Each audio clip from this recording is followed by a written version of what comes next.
गुरु पूर्णिमा पर सभी गुरुओं को मेरा प्रणाम। जब हम इस दुनिया में आए थे तो हमें गुरु की तलाश नहीं करनी पड़ी, क्योंकि जब हम यहाँ इस दुनिया में आते हैं तो हमारे पहले गुरु हमारे माता पिता होते हैं, क्योंकि वो हर चीज़ हमें सिखाते हैं, अच्छी हो या बुरी, हर चीज़ का ज्ञान वो कराते हैं। ऐसा कोई ज्ञान नहीं जो उनके पास नहीं।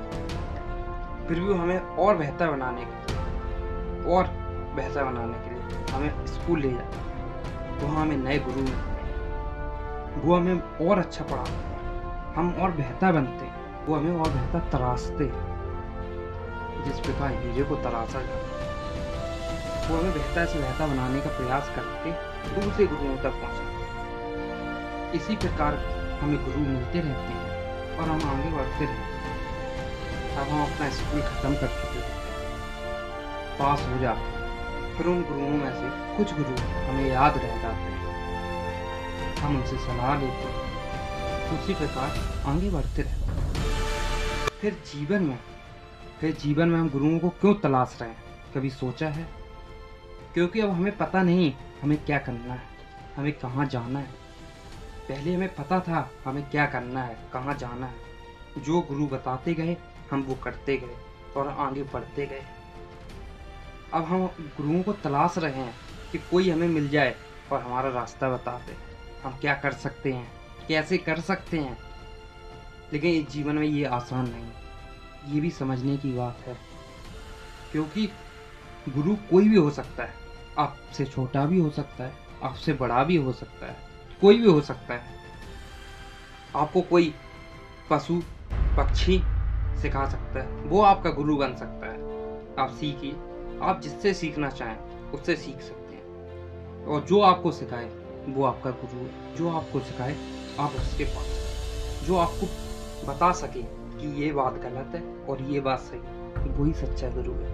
हर बात में अच्छा कहना, हर बात में बुरा कहना, ये गुरुओं की आदत नहीं होती। वो बता सके आपको ये बात आपकी अच्छी है, ये बात आपकी बुरी है, उसको आपके बारे में मालूम होना चाहिए कि आप में कितनी क्षमता है, आप कितने आगे तक जा सकते हैं।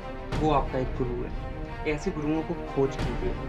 कोई भी हो सकता है, आपके पड़ोस में कोई हो, आपका कोई दोस्त हो, कोई भी हो सकता है। इसीलिए गुरु की बहुत ही महत्वपूर्णता है हमारे जीवन में। जैसा कि हमें पता है, अर्जुन को उनके गुरु द्रोणाचार्य जी ने सिखाया है। ये बात भी एक बहुत ही महत्वपूर्ण है। अगर गुरु ने वो काम नहीं किया है, इसका ये मतलब नहीं कि वो काम आपसे नहीं करवा सकता। जिस प्रकार क्रिकेट में जो व्यक्ति कोच बनता है, इसका मतलब ये नहीं कि उसने वर्ल्ड कप जीता है, और इसका मतलब ये भी नहीं कि वो वर्ल्ड कप नहीं जिता सकता। अगर उसने नहीं जीता है तो कोचिंग की वर्ल्ड कप जिता सकता है। इसीलिए कोई गुरु छोटा नहीं है। कभी ये नहीं सोचिए कि उसने वो काम नहीं किया, वो गुरु कैसे, उसने नहीं किया लेकिन उस पर अनुभव है। अनुभव से बड़ा कोई गुरु नहीं होता, और उसके पास अनुभव है कि आपके पास है नहीं है। उसने वो रास्ते में कांटे देखे हैं कि कहाँ कहाँ कांटे हैं। आपको वो रास्ता प्लेन नज़र आ रहा है, लेकिन उसको पता है वो कांटे कहाँ से आते हैं। वो आपको एक बेहतर रणनीति बता सकता है। सबसे पहले हमें सोचना है हमें करना क्या, उसके बाद उस गुरु को ढूंढना है कि उस काम में उसने अपना 10-15 साल दिए हैं, उसने अपने 10-15 साल उस काम में लगाए हैं। अगर वो सफल नहीं भी हुआ, लेकिन वो हारा नहीं, उसने मेहनत की है, उसने अनुभव लिया है,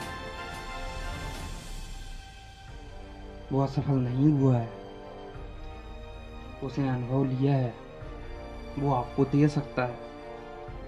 गुरु को तलाशिए।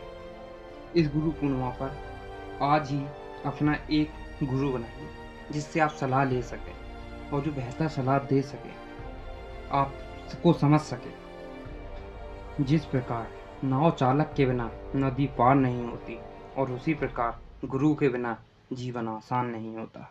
जय हिंद। Willie fire.